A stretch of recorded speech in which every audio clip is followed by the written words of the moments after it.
21년 전에 법원리에 왔습니다. 하나님 보내셔서 저희 가족과 함께 와서 하나님 섬기며 또 예배하며 교제하는데, 저에게는 지금도 우리 교회 제1여선교회를 생각하면 공통된 기억이 있습니다. 매번 보니까 우리 제1여선교회에서 야외 모임을 친교회를 가는데 주로 가는 곳이 바로 율곡 22 심사임당의 묘가 있는 그 유적지였습니다. 많은 분들이 기쁜 마음과 얼굴로 오십니다. 가깝죠? 멀지 않아요. 그리고 점심시간이 되면 상상하지 못할 만큼 푸짐한 밥상이 우리 제1여선교회 성도님들이 집에서 다 준비해 오셔서 각자 내놓는데, 그게 너무나 맛이 있습니다. 언제 생각해도 참 맛이 있는 음식 점심시간이었습니다. 그리고 그 식사하시고 또 즐겁게 함께 놀이를 하시는 그런 모습이 있습니다. 그러니까 제1여선교회 하면 항상 공통된 기억이 율곡 유적지, 율곡 산소, 그리고 맛있는 풍성한 식탁, 바로 그것입니다. 하나님이 우리에게 주신 이 역대기는 이스라엘 백성들, 남유다 백성, 하나님 백성 공동체에게 공통된 기억을 상기시켜준 말씀으로 기록되어 있습니다. 역대기, 연대기란 뜻이죠. 연대기. 그리고 이것은 좀 더 구체적으로 표현하면 시기에 관련된 말씀, 이런 뜻을 담고 있습니다. 어떤 시기이길래 북이스라엘과 남쪽 유다를 통일하고 이상적인 왕으로 통치하면서 성전 건축을 준비시켜 놓고 아들에게 유언을 남기고 하나님의 품에 안긴 다윗이야말로 언제 생각해도 가장 이상적인 그러한 왕이었기 때문에 다윗 왕의 시기에 대한 역사적 기록의 말씀, 이것이 곧 역대기의 의미이고 내용입니다. 솔로몬에게 유언을 남겼고, 솔로몬은 아버지의 유언을 따라서 성전을 건축하고 제사장을 세우면서 이제 우리 모두의 공통된 기억은 이것이다.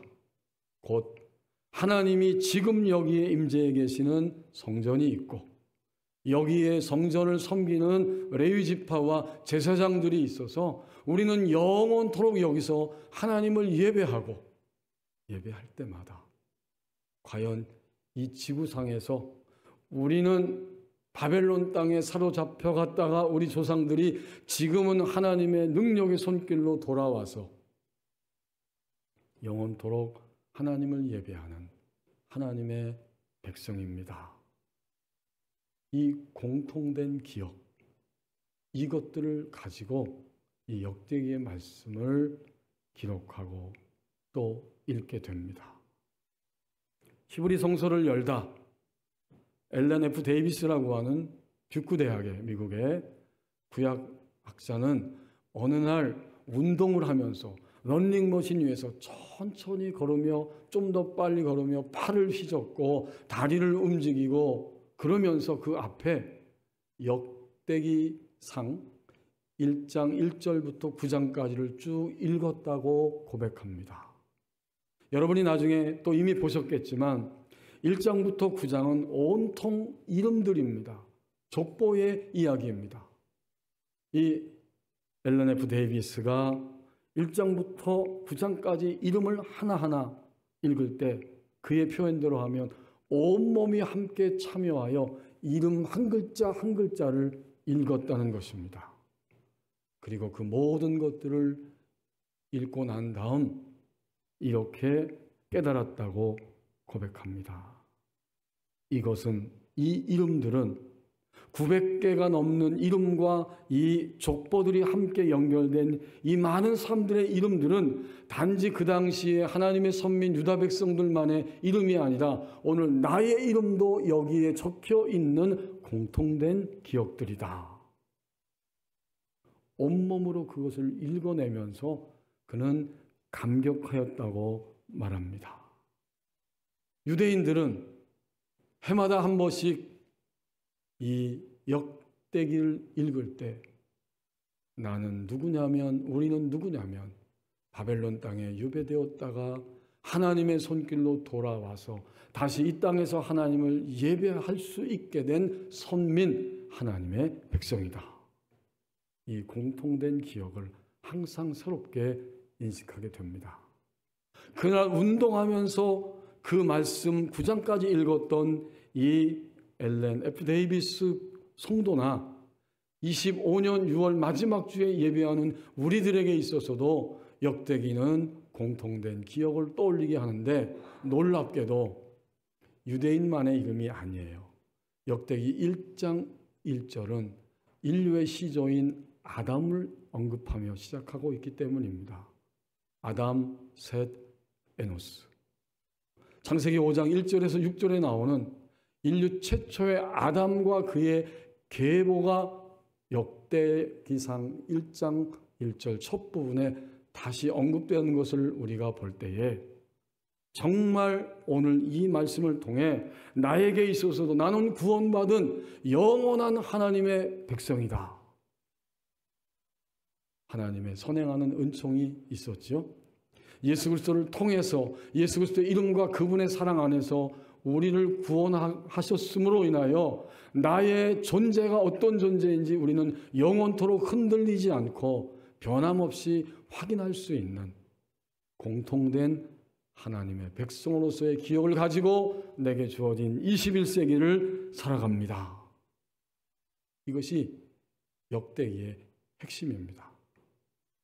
구약시대에 그리고 오늘의 유대인들은 역대기를 통해서 성전, 제사 이걸 기억해요. 우리는 오늘 신약시대의 영적인 유대인된 선민된 우리는 역대기를 통해서 나라고 하는 존재는 영원토록 하나님의 구원받은 백성입니다. 이 사실을 확인할 수 있게 됩니다. 하나님이 어느 날 밤 솔로몬에게 찾아오셨어요. 이제 그는 아버지의 유언을 따라서 성전 건축을 완성했고 자기의 아내 애굽 여인을 아내로 맞이하여 그녀와 함께 살 수 있는 왕궁까지도 다 완성을 했습니다. 얼마나 감격적인 날입니까? 성전도 왕궁도 다 지었어요. 그야말로 솔로몬은 이때에 부러울 것이 없고 성공의 가도를 달리고 있는 시기였고, 하나님은 고요한 밤에 솔로몬에게 나타나셔서 오늘 우리 본문 말씀이 포함된 이 역대하 7장을 나타나셔서 말씀하고 있는 것입니다. 오늘 14절 상반절 말씀을 보십시오. 하나님이 나타나셨는데 솔로몬에게 이 말씀을 하는 것은 무엇을 의미하였을까? 솔로몬아, 너는 믿음의 세계가 무엇인지 아니? 믿음의 세계는 자기 관리의 차원이란다. 이 말씀을 하시고 싶었고 해야만 했습니다. 왜 그런지 깨달을 수 있죠? 지금 솔로몬은 하향 곡선이 아니에요. 상승 곡선을 타고 가장 최정상 꼭대기에 서서 어쩔 줄 모릅니다. 성전도 내가 살 집 왕궁도 가장 기쁘고 행복하고 신이 났을 것입니다. 근데 바로 그 밤에 하나님이 나타나셔서 전지전능 자비하신 하나님, 그런 하나님이시잖아요. 솔로몬의 지금을 보고 과거도 보고 한 번의 미래까지도 일별해서 볼 수 있는 분이 하나님 아버지이시기 때문에 그 솔로몬의 심장을 꿰뚫어 보시면서 찾아오셔서 아주 부드럽고 분명하게 말씀해 주십니다. 내 아들 솔로몬아, 나를 믿는다고 하는 믿음의 세계는 자기 관리의 차원이란다. 어떻게 해야 하는지 알겠니? 매일 한결같이 스스로를 낮추면서 내 안에 도사리고 있는 악에서 떠나는 것이 자기 관리란다. 이렇게 말씀해 주시는 거예요. 14절 상반절에 내 이름으로 일컫는 내 백성, 이건 우리를 포함해서 영원토록 변함없는 사실인데, 그들은 어떤 인생을 살아가야 되냐면 그들이 악한 길에서 떠나 스스로 낮추고라고 말합니다. 내 속에 깊이 도사리고 있는, 숨겨져 있는, 내가 인식하고도 있지만 인식하지 못하고도 살아가는 그 악들을 점점 깨닫고 놀라고 두려워하면서 자기를 낮추며 그 악에서 떠나가게 되는 역사, 이것이 믿음의 세계인데, 그렇게 하는 것이 바로 자기 관리의 차원이다. 여러분, 얼마나 하나님의 사랑이 세밀하고 완벽합니까? 주님은 솔로몬을 꿰뚫어 보신 거죠. 그리고 너무 사랑하셔서 그의 현재와 미래를 갈 수 있는 이런 말씀을 분명하게 제시해 주셨습니다. 다시 한번 우리는 기억하기를 원합니다. 하나님 믿는다는 게 뭔가? 예수 그리스도의 이름을 부르고 그 다음부터는 자기 관리가 하나님을 믿는 삶의 전부입니다. 하나님의 은혜를 경험할 때 우리는 내가 하나님의 백성이다. 너희는 내 이름으로 일컫는 내 백성이다. 다시 풀어서 말하면 나의 이름으로 불리는 나의 백성이다. 이걸 확신하게 돼요. 그건 출발이에요. 그 다음에 우리가 이 땅을 떠날 때까지 그렇기 때문에 하나님 앞에서 점점 악을 떠나며 스스로 겸손하게 낮추면서 사는 것이 바로 자기 관리, 그게 바로 믿음의 세계입니다. 사실 우리는 우리 자신이 얼마나 강하고 견고한 그러한 독을 가지고 있는지 잘 알지 못하지만 금방 알 수 있습니다. 성경의 모든 이야기는 사랑 이야기예요. 하나님이 사랑이고 하나님이 우리를 사랑하셨다는 것이고, 그러면 하나님의 사랑을 입은 나는 어떻게 해야 돼요? 모든 사람을 사랑하라는 거예요. 우리가 주님 믿은 지, 주님의 이름 부른 지 얼마나 되셨어요? 오늘 2부 예배에 나오신 여러분 1년 되셨어요? 2년 되셨어요? 10수년 되셨어요? 오래됐습니다. 근데 성경은 줄기차게 이야기합니다. 너를 미워하는, 너를 대적하는, 내 마음에 들지 않는, 너하고는 도저히 기호가 맞지 않는, 그래서 불편하고 힘든, 더 나아가서 나를 직접적으로 간접적으로 어렵게 하고 고통스럽게 하고 아프게 하는 사람이 있지, 그 사람은 원수예요.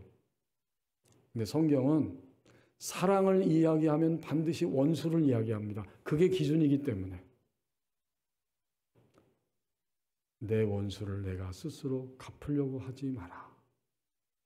원수 갚는 것이 내게 있으니까 나에게 맡겨라. 그리고 이렇게 말씀해 주십니다. 오히려 내 원수가 목마르거든 마시게 하고, 내 원수가 줄이거든 먹이게 하라. 그래서 숯불을 그 머리 위에 쌓아두라. 이게 얼마나 친절한 말씀입니까? 얼마나 자세하고 세세한 말씀입니까? 로마서 12장 19절 20절에 보면 그리스도인들이 되고 하나님의 이름으로 일컫는 백성이 된 다음에 누구든지 직면하게 되지만 누구든지 반드시 뛰어넘을 때 진정한 믿음의 세계에서 자기를 관리하는 사람이 된다고 하는 기준을 하나님이 말씀하신 거예요. 여러분, 다른 사람하고 견줄 필요 없잖아요. 믿음은 자기 관리인데 다른 사람하고 견줄 게 아니라 나의 내면하고 항상 견주어 봐야 돼요. 나는 지금까지 1년, 5년, 10년, 20년, 30년 평생 예수님 믿으면서 내가 가장 싫어하는 스타일, 나랑 가장 맞지 않는 스타일, 그리고 나를 항상 힘들게 하는 스타일의 사람, 그 원수죠. 원수처럼 여겨진 사람이야.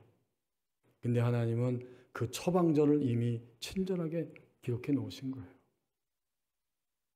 내가 갚으려고 하지 마. 믿음의 세계에서는 그게 방법이 아니야. 원칙도 아니야. 나에게 맡기고 너는 묵묵히 너의 길을 가면 되는 거야. 오히려 그가 힘들고 시달리고 어려울 때 물도 주고 음식도 주면서 그렇게 하는 거야. 나머지는 하나님이 하신다는 거죠. 그의 머리 위에 숯불을 쌓아두게 하라. 이게 무슨 의미일까요? 그가 더 이상 견디지 못할 만큼 얼굴이 낯뜨겁고 뜨거워져서 부끄럽게 하는 날이 오게 하는 것은 너의 몫이 아니고 나의 몫이란다. 지금까지 어떻게 하셨든지 간에 오늘부터는 하나님이 이 말씀을 우리에게 들려주셨기 때문에 원수라고 여겨지는 사람이 아직도 있다면 또 앞으로도 마주치게 된다면 우리는 원수를 이렇게 대해야 합니다. 이 말씀을 전적으로 아멘으로 받아들일 수 있겠습니까? 그러면 우리 안에 견고하게 자리 잡고 있는 자기의라고 하는 악이 깨어지고 부서지기 시작한 것입니다. 절대적 기준이에요. 내가 하나님을 잘 믿는다고 할 때, 제대로 믿는다고 할 때 마지막 지점의 기준은 이것입니다. 원수 같은 사람 그냥 그대로 용납하고 억지로라도 그에게 물과 양식을 공급하면서 자기를 관리함으로 악이 부서지고 깨어지는 이 역사 속에 들어가는 것. 이것이 우리 그리스도인의 신앙생활의 절대적인 기준입니다. 예배학자인 김은영 교수님은 예배학자답게 예배가 뭔가를 한마디로 정의하는 여러 말들 가운데 이렇게 정의해주고 있습니다. 예배는 하나님께 온전히 정복되는 자리입니다. 저는 이 글을 읽을 때 이게 굉장히 좀 약간은 너무 과한 이야기가 아니냐 이런 생각을 느낌으로 가졌어요. 그러나 가만히 곱씹어서 더듬어서 생각해 보니까 우리가 예배할 때 오늘 공적인 예배 자리에 지금까지도 나왔고 어제 지난주에도 나왔고 오늘도 나오고 앞으로도 나올 텐데 살아있는 동안에 예배 자리에 나왔다면 하나님에 의해서 내 고정관념과 틀과 두려움과 염려와 거짓됨들이 온전하게 정복되는 자리, 이것이 바로 예배입니다. 그때 나는 예배한 거예요. 그런 측면에서 오늘 하나님이 솔로몬에게 미리 말씀하시고 현재적으로 말씀하시고 나에게도 말씀하신 거예요. 14절 말씀에 내 이름으로 일컫는 내 백성이 그들의 악한 길에서 떠나 스스로 낮추고, 이건 정말 내 안에 악이 깨어질 때에 일어나는 모습입니다. 2024년 11월 10일에 하나님의 부르심을 받은 토니 캠플러라고 하는 미국의 사회학자이면서 침례교 목사님이 계셨습니다. 그는 워낙 하나님의 말씀을 잘 전했기 때문에 사회학자이지만 또 순회 설교자로 이곳저곳을 다니며 말씀을 증거하고 있었습니다. 한 번은 아칸소주의 존 브라운 대학교에서 집회를 인도하기 위해 갔더니 저 뒤에 익히 눈에 익은 어떤 부부가 앉아 있었습니다. 저들이 어떻게 여기까지 왔을까? 집회를 마치고 그 부부가 뛰어와서 반갑게 인사하면서 드릴 말씀이 있다고 그래서 강사실로 대기실로 들어갔답니다. 그분들의 이야기를 쭉 들으면서 성령님께서 그리스도인 안에 무엇을 하고 있는지를 전율하며 느끼게 되었다고 고백합니다. 그 부부가 하는 말은 이런 것이었습니다. 3년 전에 목사님 이 강단에서 말씀을 전하셨죠. 우리 딸이 바로 그 집회에 참석했습니다. 그때까지 우리 딸은 사사건건 반항하는 아이였어요. 머리 모양 또 코 귀걸이를 고집하며 항상 반항하고 우리 부모에 대해도 이렇게 말했어요. 난 엄마가 싫고 아빠는 딱 질색이야. 모든 게 다 싫어. 그런 우리 딸이 이 집회에 3년 전에 참여했고 예배 끝부분에서는 자신의 일생을 하나님께 드리겠습니다 라고 결단을 내렸습니다. 그리고 집에 돌아와서 집회를 마치고 자비 방에 돌아와 부모님께 편지를 썼더군요. 주님께 자신 드렸고 그리스도 안에서 새로운 피조물이 되었다는 내용입니다. 우체국에 가서 그 편지를 붙이고 돌아오는 길에 대형 트럭과 부딪히면서 그 자리에서 하나님의 품에 안겼습니다. 이 싸늘한 시신이 되어 돌아온 딸아이의 장례를 치르면서 많이 눈물이 났습니다. 마침내 이 딸을 땅에 매장하고 묻는 순간 우리 부부는 이제 생각했습니다. 우리의 딸아이를 우리는 영원히 잃어버렸다. 그렇게 애통의 마음으로 장례를 마치고 집에 돌아왔는데 딸아이가 보낸 편지가 도착을 했습니다. 그리스도 안에서 변화된 이야기, 주님께 헌신하며 새로운 삶을 살기로 했다는 이야기, 그리고 가능한 한 빨리 집에 돌아가서 엄마 아빠에게 용서를 구하겠다고도 했습니다. 그리고 눈물을 글썽이며 말합니다. 우리는 우리 딸아이가 그런 방법으로 우리 곁에 돌아오리라고는 꿈에도 몰랐습니다.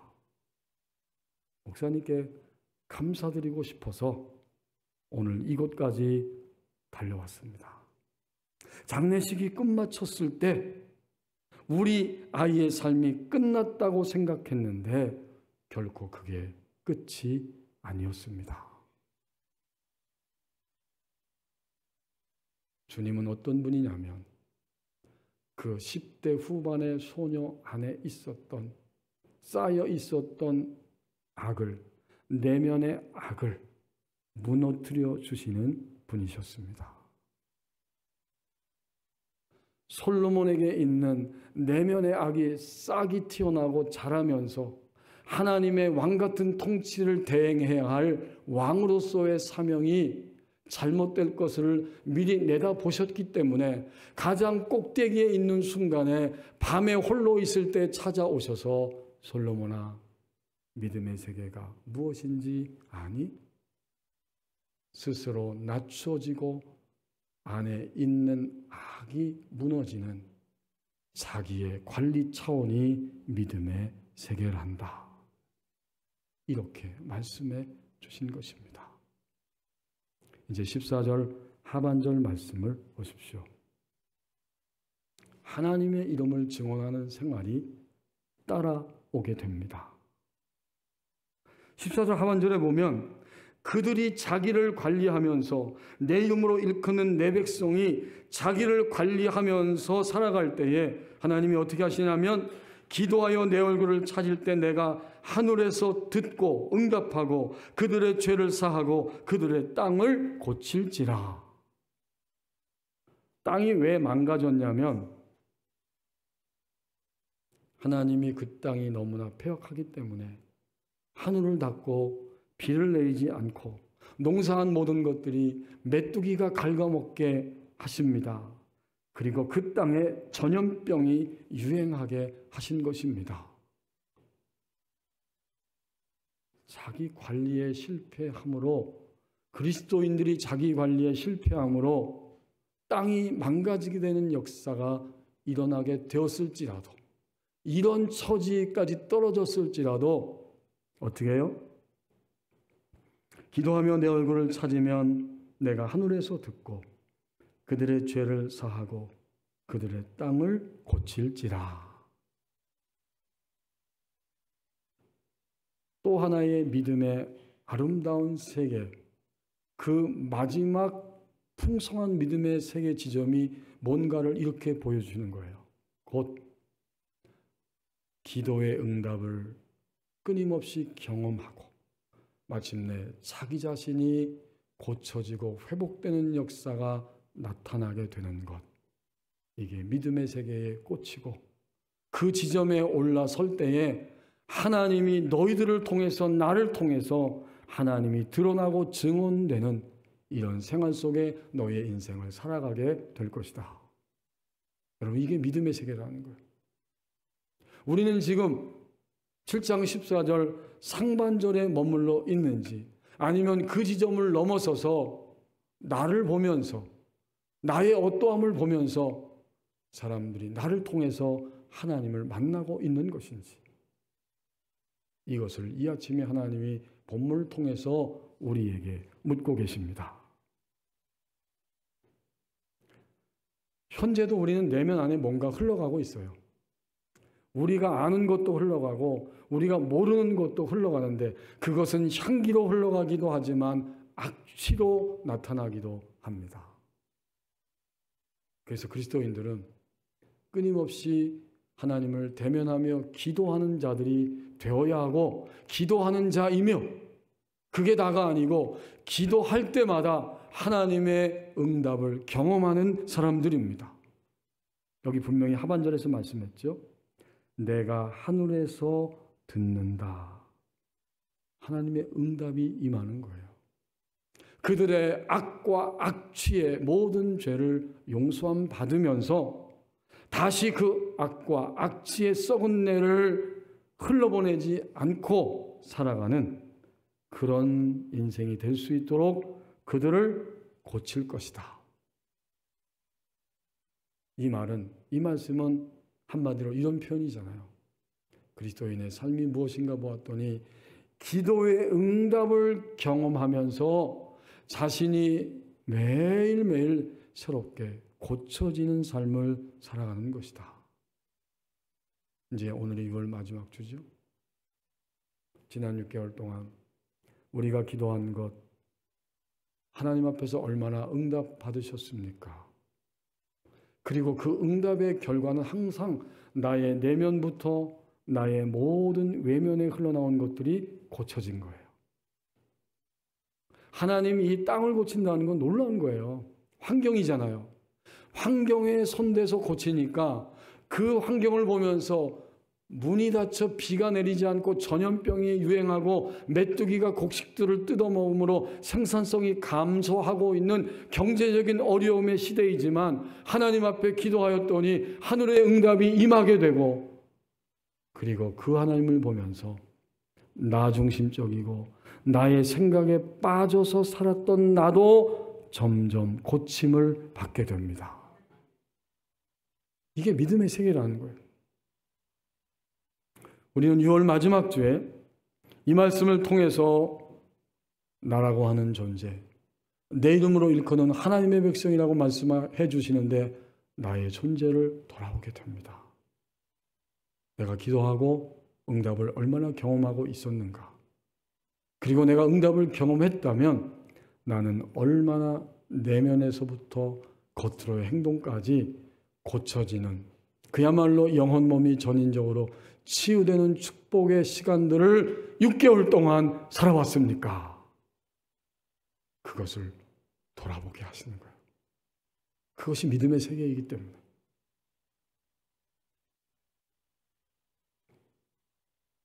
우리가 만약 기도 응답을 끊임없이 경험했다면 그리고 나의 모든 것이 계속적으로 고침을 받았다면 사람들은 나를 통해서 하나님의 얼굴을 보았을 것입니다. 바로 이것입니다. 하나님을 증언하는 생활로 이끌어 가신다는 것이 이것입니다. 내가 억지로 증언자가 돼야지 이전에 내 기도의 응답과 나의 고침은 자연스럽게 하나님을 증언하는 생활로 나타납니다. 교회 안에서 우리는 말하기 전에 드러납니다. 우리 법원리교회 교우들이 교회 문을 나서서 이 법원리 사거리를 오고 갈 때에 우리의 직장과 일터 속에 살아갈 때에 우리가 말하기 전에 이미 드러나게 돼 있어요. 사람들은 나를 통해서 하나님의 얼굴을 볼 수 있고 보고 있는 것인가? 지금까지 오늘 이 주일 아침 예배하는 이 신앙까지 오는 동안 우리는 누군가를 통해서 하나님의 얼굴을 보았을 것입니다. 그렇죠? 우리의 부모님을 보면서 하나님의 얼굴을 보았어요. 우리 교회의 목사님, 장로님, 권사님들을 보면서 하나님의 얼굴을 보았을 것입니다. 저도 늘 저희 부모님을 통해서 보았을 뿐만 아니라 늘 가슴속에 있는 저희 고향교회 목사님과 거기에 장로님, 권사님들을 통해서 선후배 모든 형제자매들을 통해서 따뜻하게 거기서 하나님의 얼굴을 보았습니다. 그 결과가 오늘 나 자신인 것을 종종 깨닫게 됩니다. 이 부분이 다 끝이 아니잖아요. 그러면 우리는 어떤 삶을 앞으로 이 6개월 남아있는 2025년 동안 살아가야 하는가? 사람들은 나를 보면서 하나님의 얼굴을 보는 이런 인생이 되어야 합니다. 멀리서 찾을 거 없어요. 어제까지 그러지 못했다고 실망할 거 없어요. 남편이 아내를 보면서 먼저 믿고 계속 믿고 오래 믿고 있는 아내를 보면서 남편은, 아이들은 피차에 하나님의 얼굴을 볼 수 있게 되어야 합니다. 이게 하나님을 자연스럽게 증언하는 생활이잖아요. 이게 나의 책임이에요. 우리는 가장 중요한 질문을 한번 던지게 됩니다. 만약 오늘이라도 사람들이 묻기를 너는 인생이 뭐라고 생각하니? 라고 질문한다면 우리 그리스도인들은 분명하게 대답할 수 있어야 합니다. 아니, 진정으로 대답할 수 있게 될 것입니다. 그리스도인이라고 하면 여러분 한번 지금 대답해 보세요. 인생이 도대체 무엇입니까? 여러 정의가 있지만 오늘 하나님이 이 본문을 통해서 믿음의 세계가 무엇인지를 말씀해 주면서 그리스도인들은 인생이 뭐냐고 물을 때에 이렇게 대답해야 된다라고 깨우쳐 주십니다. 인생이란 나로 인해 사람들이 하나님의 얼굴을 볼 수 있게 되는 것이다. 이게 그리스도인의 인생이에요.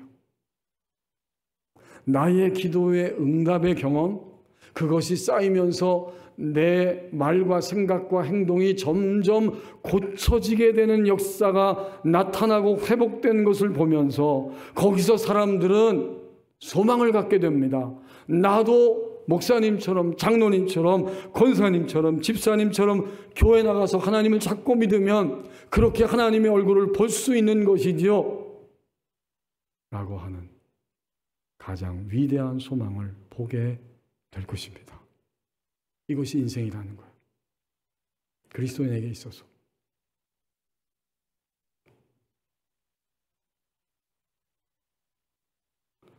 프랑스의 노트르담 대성당 앞에 한 눈먼 거지 소녀가 구걸하면서 있었습니다. 거기에 팻말 들고 있는데 저는 눈이 멀었습니다. 한 푼 주십시오. 사람들이 아침부터 저녁까지 지나가지만 결코 거기에 별로 관심을 두지 않습니다. 그런데 어느 날 한 남자가 그곳을 지나가다가 그 소녀를 보고 마주쳤습니다. 그리고는 그 문구 밑에다가 뭔가를 써놓고 지나갔어요. 갑자기 잠시 후부터 사람들이 몰려오면서 소녀에게 돈을 주는 것입니다. 그리고 어깨를 두드리며 격려하고 있습니다. 도대체 무슨 말 한마디가 거기에 덧붙여졌기에 이런 일들이 일어나는 것인가? 이 소녀는 너무나 놀랐습니다. 그 남자가 덧붙인 한 문장은 이것이었습니다. 나는 당신들이 볼 수 있는 봄을 보지 못합니다. 이 한마디 문구를 보았을 때 사람들은 다가와서 그 소녀에게 돈을 주고 그를 격려하기 시작했던 것입니다. 나 태어날 때부터 맹인입니다. 이 팻말을 보았을 때에는 반응하지 않았지만 나도 당신들처럼 봄을 보고 싶지만 나는 봄을 볼 수 없습니다. 라고 말했을 때 도대체 이게 무엇입니까? 그것은 사람들이 그 소녀에 공감한 것입니다. 그 소녀의 중심과 함께 공명한 것입니다. 그래서 어떠하든지 저 소녀도 봄을 볼 수 없는 저 소녀도 위로를 받았으면 좋겠다. 그리고는 주머니에서 돈을 꺼내서 그 소녀에게 주고 그를 격려할 수 있게 되었습니다. 나중에 이 남자가 다시 찾아왔을 때 이 거지 소녀는 질문했습니다. 도대체 뭐라고 썼기에 나에게 이런 일이 일어났습니까? 그는 단지 그 팻말에 한 문구만을 써놓았더니 하루 종일 그걸해도 10프랑도 안 되는 그런 돈이 그날 이후로 50프랑을 넘어서면서 제가 찾아봤더니 10프랑은 약 1,700원이에요. 그러니까 50프랑은 85,000원 이상입니다. 사람들은 더 많은 말을 하지 않아도 그 소녀의 마음에 공감할 수 있었습니다. 오늘 이 시대는 우리 그리스도인들이 많은 말을 하지 않아도 나의 기도의 응답의 경험과 그것을 통해서 나 자신이 고쳐지기 시작했을 때 사람들은 나를 통해서 하나님의 얼굴을 보게 될 것입니다. 오늘 말씀을 제가 준비하면서 아직은 예배 현장에 있는 나 자신, 오늘도 생존케 하고 존재케 하시는 하나님, 그 이유가 어디에 있을까? 본문을 하나님께서 주시고 제가 그 본문을 받아서 기도하며 말씀을 준비하려고 하는데 본문을 펼쳐보기도 전에 이상하게 제 마음에 하나님, 오늘 기도의 제목은, 오늘 말씀, 이번 주에 선포해야 할 말씀의 제목은 무엇일까요? 라고 묵상하며 생각하고 있는데, 주님을 바라보고 있는데 이러한 생각이 제 마음에 떠오르게 되었습니다. 아직은 나의 아들아, 아직은 나의 법원님께 사랑하는 나의 자녀들아, 내 이름을 위하여 내가 필요하다. 기도하겠습니다.